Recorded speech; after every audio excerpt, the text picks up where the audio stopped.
네, 오늘 함께 은혜 나누실 말씀은 로마서 3장 25절, 26절 말씀입니다. 이 예수를 하나님이 그의 피로 인하여 믿음으로 말미암는 화목 제물로 세우셨으니 이는 하나님께서 길이 참으시는 중에 전에 지은 죄를 간과하심으로 자기의 의로우심을 나타내려 하심이니 곧 이때에 자기의 의로우심을 나타내사 자기도 의로우시며 또한 예수 믿는 자를 의롭다 하려 하심이니라. 아멘. 오늘은 로마서 3장 25절부터 26절 말씀을 중심으로 믿음으로 말미암는 화목제물이라는 제목으로 로마서 강의, 오늘이 벌써 이제 30번째 시간이 되겠습니다. 오늘 이 제목을 가만히 보면은 믿음으로 말미암는 화목제물이라고 했는데, 화목제물이라고 하는 이 말은 구약의 제사에서 나오는 말이죠.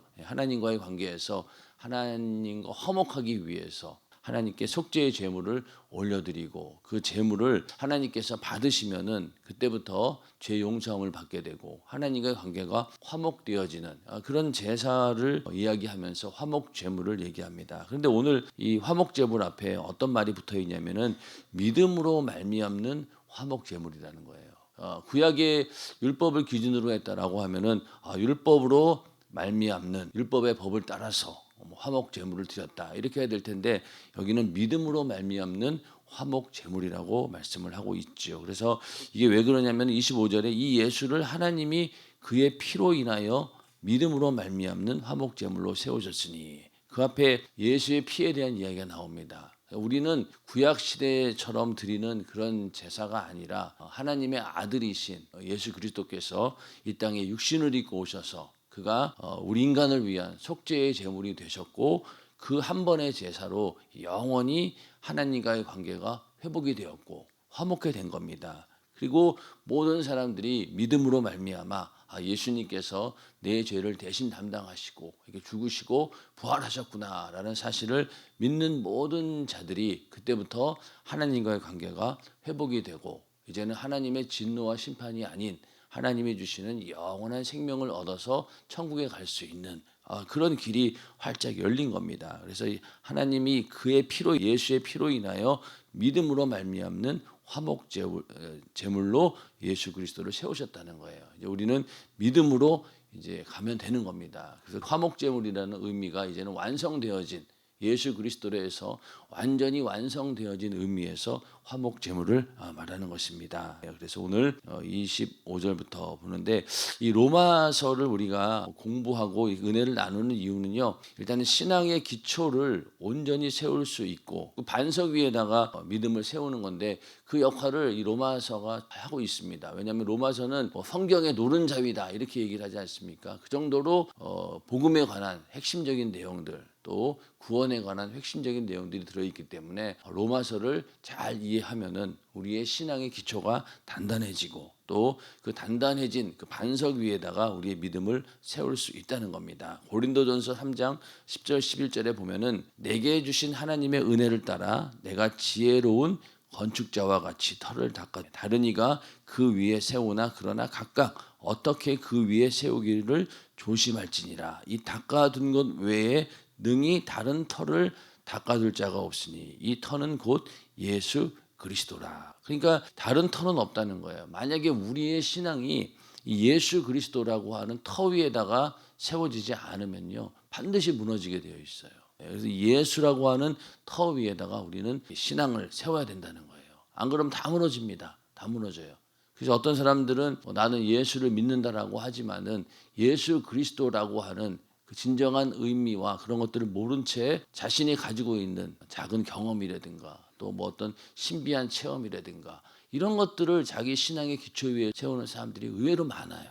자기가 알고 있는 그 좁은 범위 내에서의 그 하나님 그거 하나만 알고 이것이 전부 있냐. 그러다 보니까 자기가 알고 있는 그 세계를 벗어나지 못합니다.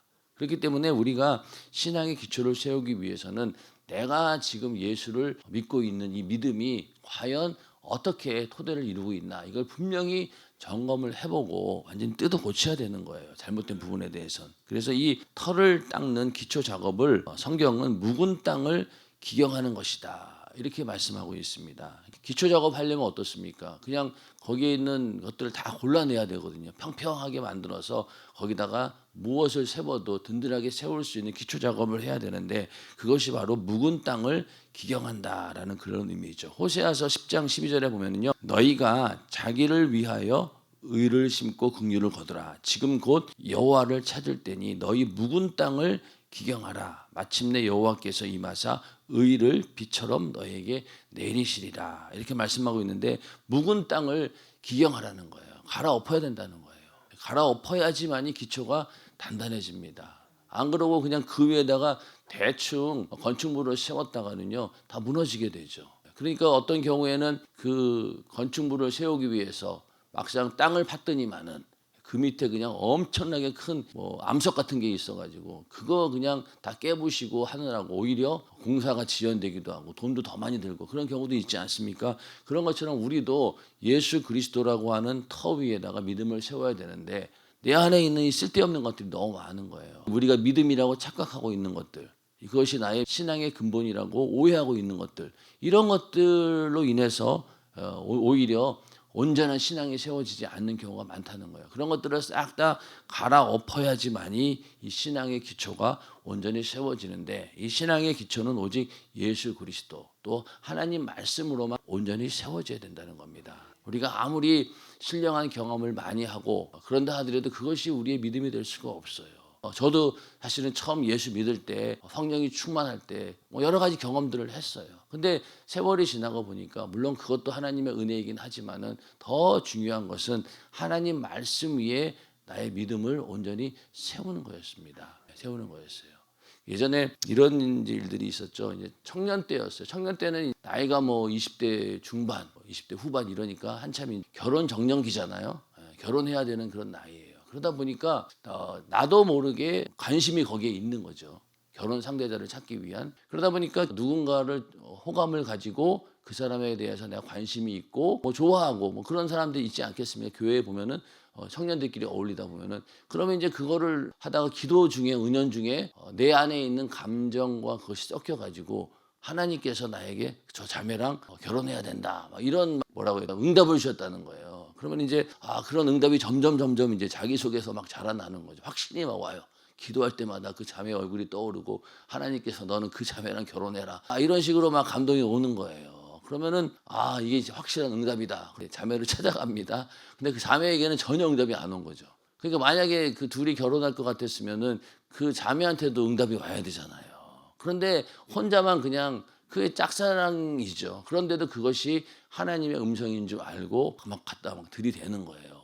그래서 하나님께서 응답하셨다고. 그러니까 응답하셨으니까 순종하라고. 막 이렇게 다그치는 청년들도 있었어요. 근데 그게 말이 됩니까? 또 어떤 사람은 혹이나 또 간혹 그런 걸 보고 야, 저 사람 진짜 박력 있고 믿음이 있구나. 그러면서 뭐 결혼할 수는 있겠지만 대부분 보면 저도 응답 받을 때까지는 좀 기다려 보세요. 이렇게 되잖아요. 그러다가 이제 둘이서 기도하는 중에 확신이 오고 또 서로 신뢰감이 생기면은 호감이 생기면은 결혼을 합니다. 그런데 대부분 그렇지 않는 경우가 많은데 그것을 자기의 응답으로 알고 하나님의 음성으로 알고 착각할 때가 많이 있다는 거예요. 그래서 젊었을 때 이성교제 뿐이겠습니까? 인생 살면서 여러 가지 문제들을 놓고 기도할 때 이게 하나님의 응답이다라고 덜컥 우리가 결정할 수가 없는 거예요. 분명히 여러 가지 상황을 토대로 해서 그것을 점검해 보지 않고는 그런 것 위에 자꾸만 우리의 신앙을 쌓으려다 보면은요 이게 문제가 생기는 거예요. 뭐 우리 연세중앙교회에 대해서도 오해하시는 분들이 많았어요. 성령 충만하고 또 막 귀신을 쫓아내고 병든 자를 위해서 기도하다 보니까 이게 혹시 우리 교회도 그런 뭐 요즘에 뭐 신사도 운동 뭐 그런 것도 있고 옛날에는 뭐 은사를 위주로 하는 뭐 그런 교회 그런 것처럼 오해하고 담임 목사님의 그 스타일도 그냥 부흥사시니까 그냥 막 소리만 지르고 막 그냥 거기서 막 으쌰으쌰 해가지고 사람들의 마음을 막 흥분시켜서 그렇게 하시는 분으로 오해하는 분들이 많았다는 거예요. 근데 저도 지금까지 담임 목사님을 지켜봤고 연희동 때도 그랬지만 다 모든 결론은 뭐였냐면 하나님 말씀이 중심이 되었고 그 말씀 가운데서도 예수 그리스도라고 하는 터 위에다가 우리의 신앙을 다 세우게 했던 거예요. 성도들에게. 우리 청년 때에도 성령이 충만하다는 교회들이 꽤 많이 있었어요. 꽤 많이 있었습니다. 대학교 가면은 그 방언으로 기도하는 서클이 몇 군데 있었습니다. 여의도 순복음교회하고 또 어떤 교회하고 몇 군데가 있었는데 거기에 있는 청년들은 굉장히 믿음이 뜨거웠어요. 성령이 충만했어요. 근데 뭐가 문제였냐면은 그 뜨거움과 열정을 뒷받침해 줄 만한 이 말씀이 없었던 거예요. 그 말씀이라고 하는 것은 또 뭐냐? 우리가 교회 생활에 할 수 있도록 인도해 주질 못한 거예요. 그러다 보니까 그들은 항상 체육관 같은 데서 그 말씀을 듣고 막 흥분하고 또 들떠 있고 열정은 가득한데 막상 현실의 삶으로 갔을 때 어떻게 하나님 말씀대로 살아야 될지를 전혀 모르는 거예요. 근데 우리는 다른 건 몰라도 성령도 충만했지만은 그러나 교회 생활을 어떻게 해야 되는지 그런 것들을 담임 목사님께서 차근차근 설명해 주시고 또 알려주셨기 때문에 거기에 이제 따라서 교회를 중심으로 해서 움직이게 됩니다. 그러다 보니까 신앙이 견고해지는 거예요. 그냥 들뜨고 흥분된 상태, 열정만 갖고 있는 그게 아니었던 거예요. 우리 교회가 그렇게 해서 청년들이 많이 정착을 하게 되었고 신앙의 뿌리를 내리게 된 겁니다. 근데 그런 걸 잘못 착각하면은요 성령의 은사를 강조하고 막 그러다 보면은 그냥 열정만 앞서고 나중에 열매가 없는 그런 경우가 많다는 거예요. 그래서 우리는 항상 예수라고 하는 터 위에다가 작업을 해야 된다는 거예요. 그래서 잘못된 것들은 싹 다 고쳐내야 된다는 거죠. 담임 목사님 예전에 설교 가운데 많이 그런 얘기 많이 하셔요. 능력봉에서 몇 년 동안 기도하다가 오신 권사님도 계셨다고. 그러다 우리 교회 와서 이 묵은 땅이 다 기경이 된 거예요. 그때까지만 해도 그분은 내가 그래도 삼각산 능력봉에서 몇 년 동안 기도한 사람이니까 얼마나 자기 의가 충만했겠냐고요. 하나님과 만남도 있었고 그런데 막상 담임 목사님 설교를 듣고 우리 교회 와서 보니까 그런 것들이 하나하나 그냥 말씀을 통해서 다 깨어지고 부서져가지고 이제는 정상적인 정말 하나님의 뜻대로 신앙생활 하는 걸 봤을 때 이 묵은 땅을 완전히 우리는 갈아엎어야 된다는 겁니다. 그랬을 때 기초가 온전히 세워지는 것이죠. 그래서 이것을 흔들리지 않는 반석 같은 믿음으로 우리가 만들어내야 되는 겁니다. 그래서 이 이스라엘은 이 집안이 약하기 때문에 집을 세우려면은요 바위 같은 데다 세우지 않고는요 이게 금방 무너져 버립니다. 그 정도로 이 집안이 약해요. 그래서 그림처럼 이렇게 집을 져야지 끄떡없다는 겁니다. 그런 것처럼 우리도 예수라고 하는 터 위에다 세워야 되는데 그와 함께 하나님에 대한 올바른 인식을 해야 되는 거예요.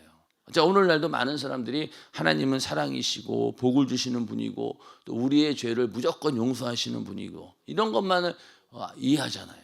그리고 반대로 하나님의 진노나 하나님의 심판, 형벌, 지옥에 대해서는 언급을 안 합니다. 왜 그럴까요? 성도들이 싫어하니까. 회개하시오 이런 말도 싫어해요. 죄를 지적하는 것도 싫어합니다. 다들 이 자존심이 강해가지고 왜냐면은 요즘에는 젊은 세대들 40대라 할지라도 어렸을 때부터 부모들로부터 오냐오냐 하고 자랐고 이런 세대였잖아. 왜 넌 절대로 밖에 나가서 기 죽으면 안 된다. 그래가지고 아이들 기 살린다고 뭐 잘못한 게 있어도 그냥 막 너는 절대로 거기서 굽히면 안 돼. 기 죽으면 안 돼. 이렇게 키웠어요. 왜냐면은 그 과거의 세대의 부모님들은 없이 살다 보니까 항상 주눅 들고 그러고 살았잖아요. 근데 이제 자식들 키울 만한 능력도 되고 돈도 있고 그러니까 야 너는 절대로 이제 나처럼 살면 안 돼. 기 죽으면 안 돼. 이렇게 키우다 보니까 자존감이 엄청 강합니다. 그런데 그 이후의 세대는 또 어떻게 했어요? 그러니까 사람들이 이제는 어지간해가지고는 이런 심판이라든가 당신 죄인입니다. 회개하시오. 뜯어 고치세요. 이런 얘기 못 받아들여요. 그렇지 않습니다. 자존감이 워낙 강하다 보니까. 그러니까 교회 와서 신앙생활 한다라고 하면서도 항상 나에게 듣기 좋은 소리만 듣는 거예요. 하나님은 사랑이시고 복 주시는 분이고 나를 무조건 용서하시는 분이고 사랑의 하나님 이러는 거예요. 그러다 보니까 여기 사랑이 이긴다라고 하는 이런 책이 있어요. 러브 윈스라는 그런 책인데 이게 이제 미국에 있는 어떤 목회자가 쓴 책인데 결국 모든 사람이 하나님으로부터 다 구원받는다는 거예요. 지옥에 일단은 들어갔지만은 언젠가는 지옥에서 꺼내주는 날이 있다는 거예요. 왜? 하나님은 사랑이시니까. 결국에 가서는 하나님의 사랑이 다 이겨낸다는 거예요. 이게 바로 만인 구원설입니다. 지옥에는 일단은 가요. 그러나 지옥에서 언젠가는 하나님께서 다 건져주실 것이다. 이렇게 믿는 거예요. 아니 그렇다라고 하면은요 우리가 왜 이렇게 힘들게 삽니까? 육신이 힘들게 좀 기다리면 될 텐데 언젠가 다 구원받을 텐데 이게 아니죠. 이거는 하나님에 대해서 잘못 오해하고 잘못된 인식으로 인해서 목사들도 이러는 거예요.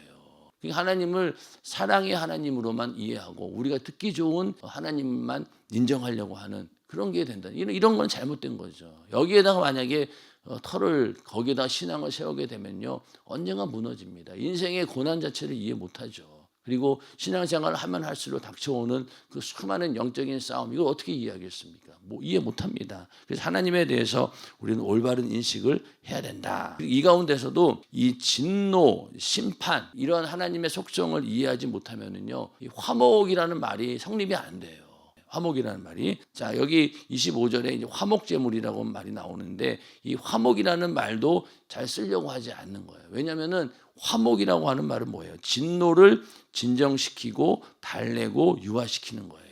상대편을 너그럽게 용서하고 사이좋게 지내다, 이런 얘기인데, 자, 하나님께서 진노하신다 그러면은 저희가 1장에서도 잠깐 말씀을 드렸지만은 그 이미지가 부정적인 이미지인 거예요. 하나님께서 화를 내신다는 의미잖아요. 감정을 주체하지 못하고, 자기 화를 주체하지 못하고 그 감정을 막 드러내고, 그런 것들이 우리가 생각하는 하나님은 그런 감정에 치우치는 분이 아니지 않는가. 그러면서 이 진노라고 하는 것을 이해하지 못하는 거예요.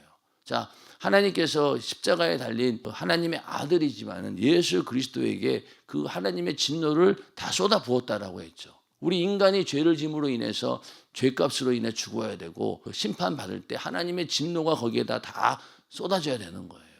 그게 바로 지옥입니다. 그러니까 하나님의 아들이 속죄의 제물로 왔다라고 하면은 대신 그 하나님의 진노를 다 받아야 되는 거예요. 근데 그런 진노를 생각하지 않고, 이거 하나님의 아들이니까 대충 그냥 그래, 형식적으로 빨리빨리 끝내자, 이렇게 해야지 인류를 구원할 수 있으니까 빨리 끝내자, 이런 게 아닙니다. 실제로 우리 인간이 당해야 될 진노를 아들에게 다 쏟아 부으신 거예요. 그러니까 예수님께서 기도하실 때 어찌하여 나를 버리셨나이까 라고 할 때 버리신 거잖아요. 실제로 그 순간만큼은. 그게 바로 하나님의 진노를 그대로 쏟아 부은 거예요. 그 정도로 하나님의 진노에 대한 속성을 우리는 받아들여야 된다는 겁니다. 만약에 예수 그리스도라고 하는 속죄의 제물이 없었으면요, 우리는 고스란히 그 진노를 다 받았어야 될 사람들인 거예요. 맞습니까? 그 정도로 하나님의 그 진노와 심판에 대해서 우리는 잘 이해해야 된다는 거죠. 자, 구약에 번제를 드릴 때도 제물에다가 안수한 다음에 죄를 전가시키고 각을 뜨고 번제단에 올려놓고 하나님이 내리신 불로 제물을 싹 다 태웁니다. 그 얘기는 바로 뭐냐? 하나님의 심판을 받는다, 형벌을 받는다, 하나님의 진노를 받아낸다라는 의미인 거예요. 똑같은 겁니다. 그래서 우리도 이런 자였는데 예수님께서 대신 속죄의 제물이 되셨기 때문에 그 진노를 우리가 피하게 된 거죠. 그래서 화목이라는 말에는요, 하나님의 진노가 없이는 이 화목이 안 되는 거예요. 그렇지 않습니까? 화목한다는 건 누군가 서로 관계가 틀어졌다는 것이고, 어느 누가 마음에 상처를 받든지 화가 나 있든지, 그렇게 해서 빨리 화해하려면은 뭔가 이게 틀어져 있기 때문에 그런 것이죠. 그러니까 하나님의 진노가 있기 때문에 이 화목이라는 말도 성립이 되는 겁니다. 그래서 이 하나님의 진노에 대해서 오해한다는 거예요. 막 성질내고 화내는 이런 폭군으로 오해한다는 거예요, 은연중에. 근데 이 하나님께서는 이 성품적으로 진노하실 수밖에 없는 거예요. 왜 그러냐면은 하나님은 빛이시기 때문에 그 안에 어두움이라고는 전혀 없는 겁니다. 그래서 이 악한 것에 대해서 변함없는 적대를 할 수밖에 없는 거예요. 그게 공의의 하나님이신 거죠. 만약에 하나님께서 성품적으로 죄에 대해서 수용을 하고 타협을 한다라고 하면은 하나님의 공의는 무너지는 겁니다. 그렇지 않습니까? 그러니까 하나님은 절대로 이 죄 앞에 진노하시고 반드시 심판하시는 속성이 있다는 거예요. 그러니까 우리가 그 진노와 심판을 피했을 때 은혜가 되는 것이고 감사하게 되는 것이고, 아이고 내가 살았구나라는 안도의 한숨을 쉴 수 있는 것이죠. 하나님은 이 진노할 수밖에 없다는 거예요. 악을 미워하고 혐오하게 되어 있고 필연적으로 성품상 그럴 수밖에 없다는 겁니다. 이 죄라고 하는 것도요, 그 인격과 결부가 되어 있는데 근본적인 그 진노의 대상이 있다는 거예요. 대상이 있다는 말은 뭐예요? 인격과 죄는 분리할 수 없다는 거죠. 로마서 6장 12절에도 너희 지체를 불의의 병기로 죄에게 드리지 말고, 이렇게 얘기하고 있잖아요. 죄에게 드린다는 얘기는 뭐예요? 그 죄를 짓게 하는 작자 인격적으로 표현을 했다는 거예요. 그러니까 이 죄는 항상 인격과 결부가 되어 있는데 바로 죄를 짓게 하는 그 대상이 있다는 거예요. 죄를 짓게 하는 자가 누굽니까? 마귀 역사예요. 마귀 역사는 인격을 가진 존재입니다. 인격을 가진. 그러니까 하나님께서 천사를 만드실 때 그냥 로봇처럼 만들지 않았잖아요. 영적인 존재로서 인격적으로 만든 거예요. 그러니까 죄를 짓게 하는 마귀 역사는 인격적인 존재고 또 하나님의 원수예요. 원수라고 하는 말은 원한이 맺힐 정도로 자기에게 해를 끼친 사람이나 집단. 이게 그 사전적인 의미입니다. 자, 원수. 원한이 맺힐 정도로 자기에게 해를 끼친 사람이나 집단. 자, 그러면은 하나님과의 화목이라고 얘기했을 때 하나님이 거기에 대한 가해자가 되는 거예요. 쉽게 얘기하면은. 화목에는 반드시 가해자가 있고 피해자가 있는 거예요. 맞죠? 그러니까 분명히 하나님과 화목하다라고 했을 때는 하나님이 솔직하게 얘기로 가해자가 되는 거예요. 공격을 당한 거예요. 손해를 받았어요. 왜 그럴까요?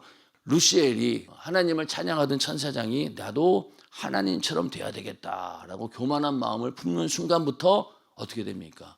하나님의 질서가 파괴되고 하나님의 안식이 파괴되었어요. 이 얘기는 결국 뭐예요? 하나님께서 공격을 받으신 거예요. 하나님의 명예에 심각한 훼손이 온 겁니다. 그렇죠? 그리고 나서 나중에 하나님이 창조한 인간을 또 범죄케 만들어서 하나님의 명예를 완전히 모독시킨 거예요. 하나님께서 아름답게 만든 그 인간이라고는 피조물을 엉망진창으로 만들어 놨잖아요. 그러니까 하나님의 명예를 훼손하고 모독하게 된 거죠. 그러니까 이 10계명 중에서 하나님과의 관계인 5계명 전부가 뭐냐면은 사단이 지은 죄에 대해서 너희는 경계하라는 거예요. 나 위에 다른 신을 두지 마라. 그리고 안식일을 거룩히 지키라는 말도 뭐예요? 이렇게 안식을 파괴한 놈이 있었어. 너희는 절대로 하나님의 안식을 파괴하는 그런 죄를 지어서는 안 된다는 거예요. 안 된다는 겁니다. 그래서 우리가 주일을 성수하는 것도 하나님의 안식을 내가 파괴해서는 안 된다. 그런 의미에서 우리가 주일을 철저히 지키는 겁니다. 왜냐하면 이 안식을 파괴한 놈이 누구였냐? 바로 마귀 역사거든요. 죄의 근본이 여기서 시작되었기 때문에 안식을 파괴하는 것, 그런 죄를 우리가 짓지 말라는 거예요. 그래서 이 하나님은 이 죄의 원작자인 사단 마귀를 용서하신 적이 없고 반드시 심판하고 형벌을 내리는 것이고 또 그 형벌하는 것이 어디입니까? 지옥이에요. 지옥은 이 사단 마귀 귀신, 하나님을 대적한 그들이 형벌을 받는 곳이 지옥입니다. 인간이 들어갈 곳은 아니죠. 그렇죠? 근데 우리 인간도 죄를 짓게 되고 끝까지 회개하지 않으면 어떻게 됩니까? 죄의 문제가 해결되지 않으니까 이 마귀와 함께 같이 지옥에 가는 거예요. 이 마귀 역사는 용서한 적도 없고 회개할 수 있는 기회도 없고 그냥 그 진노와 심판을 마땅히 받아야 된다는 겁니다. 이 얘기는 뭐냐면은 하나님께서 그만큼 공격을 받으셨고 가해자가 되었다는 거예요. 그 죄로 인해서. 그렇기 때문에 뭐가 필요한 거예요? 화목이 필요한 겁니다. 이해가 되시죠? 화목이라고 하는 말 자체가 가해자, 피해자가 있어야지만 이 화목이라는 말이 성립된다는 거예요. 근데 가해자가 누구라고요? 하나님이신 거예요. 피해를 준 작자가 이거를 해결해야 되는데 이 마귀 역사는 용서도 없고 더 이상 아무것도 없잖아요. 그로 인해서 피해를 본 자가 누굽니까? 또 우리 인간들이잖아요. 인간들은 사실은 마귀에게 속아서 죄를 짓게 되었고 그 결과 하나님과의 관계가 끊어진 겁니다. 그러니까 우리도 엄청난 피해자가 되는 거죠. 그러니까 하나님의 원수고 우리의 원수라고 하잖아요. 그러니까 우리도 엄청난 피해자인 거예요. 그러니까 여기서 빨리 하나님과 화목하지 않으면은 우리도 마귀와 함께 그냥 도매급으로 넘어가 버리니까 그래서 속죄의 제물이 필요하다는 겁니다. 그래서 속죄의 제물이 있기 때문에 또 화목이 가능한 거예요. 자, 화목하려면 뭔가 이게 조정안을 가지고 나와야 될 거 아니에요. 그렇죠? 조정안을. 그러니까 뭐 너희가 고소당했냐? 그럼 빨리 너희가 가는 길에 화해하라. 그래서 빨리 합의를 봐라. 그런 것처럼 이 화목하기 위해서는요. 속죄의 제물이 있어야 되는 거예요. 중재할 수 있는 뭔가 있어야 된다는 거죠. 그래서 죄를 속하기 전에는 하나님과 인간 사이의 진정한 관계 회복은 불가능합니다. 그렇기 때문에 이 속죄의 제물이 있어야지만이 반드시 화목이 가능하다. 그게 바로 예수 그리스도이시죠. 그래서 1장 18절부터 바울은 하나님의 진노에 대해서 말했고 모든 인간이 하나님의 진노 아래에 있다라고 했죠. 이방인이든 유대인이든 모든 사람들이. 그런데 이제 좋은 소식이 있다. 화목 제물이 제공되었다. 그 결과로 하나님의 명예가 회복이 되었고 하나님의 진노가 진정이 되었다는 거예요. 이게 복음이 되는 거죠. 아, 우리에게 살 수 있는 소식이 있는데 바로 화목 제물이 준비됐대. 아, 그걸로 인해서 하나님께서 이 진노와 심판을 거두시고 하나님의 명예가 회복되었어. 아, 그러니 이것만큼 좋은 소식이 어디 있냐는 거예요. 그러면서 우리도 이제는 이 원수 같은 마귀한테 피해를 당하고 있었는데 이것으로 인해서 살 길이 열리게 되었다는 겁니다. 그러면서 또 오늘 이 말씀 가운데 화목 제물로 세우셨다 이렇게 말씀하고 있는데, 이 화목 제물로 세우셨다라고 하는 말은 대언자가 있다는 말과 같습니다. 자, 요한 1서 2장 1절에 이를 보면은 너희 자녀들아 내가 이것을 너희에게 쓰면 너희로 죄를 범치 않게 하려 함이라. 만일 누가 죄를 범하면 아버지 앞에서 우리에게 대언자가 있으니 곧 의로우신 예수 그리스도시라. 저는 우리 죄를 위한 화목 제물이니 우리만 위할 뿐 아니요 온 세상의 죄를 위하심이라. 자, 여기 대언자가 있다는 거예요. 우리가 죄를 범하면은 하나님 아버지 앞에서 변호해 주는 자가 있는데 그가 바로 누구냐? 예수 그리스도시라는 거예요. 야, 저놈이 죄는 졌지만요 회개하잖아요. 내가 대신 죽었잖아요. 그러니까 쟤는 죄가 없어요. 계속 변호해 주신다는 거예요. 그게 바로 화목 제물이셨기 때문에 변호자의 자리에 설 수 있다는 거예요. 그래서 이렇게 독생자 예수 그리스도가 성육신해서 이 땅에 보내지고 죽으심으로 죄를 다 속량하셨어요. 그러고 나서 그런 자격을 가지고 대언자로서 서게 된다는 겁니다. 그러니까 세웠다라고 하는 것은 이제는 확증하셨고 명백히 하셨다. 이 모든 일들을 누가 하신 거다? 하나님께서 그렇게 계획하시고 이루신 일이라는 거예요.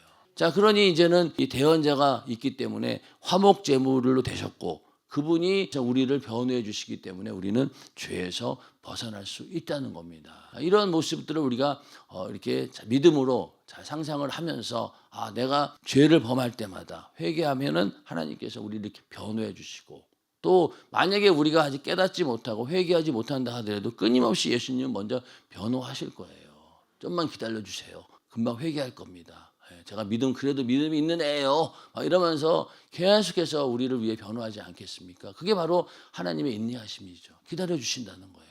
그러다 보면 언젠가는 회개하고 돌이킨 날이 있다는 겁니다. 그래서 오늘 이 화목 제물이라고 하는 말을 잘 생각하면서 화목하기 위해서 먼저는 하나님의 진노의 성품이 있다는 사실, 또 그걸 내가 고스란히 받았어야 되는 그런 존재였다라는 것을 우리가 알아야 되고, 이 화목을 위해서 하나님의 아들 예수 그리스도께서 십자가에 달려 대신 살을 찢고 피 흘려 죽으시는 그런 절차를 감당했다라고 하는 사실을 우리가 분명히 알아야 되고, 이런 것들이 우리 신앙의 기초가 되어야 된다는 겁니다. 그럴 때 우리는 흔들리지 않는 신앙을 가지고 어떠한 상황에서도 우리는 이 믿음이 변하지 않는 거예요.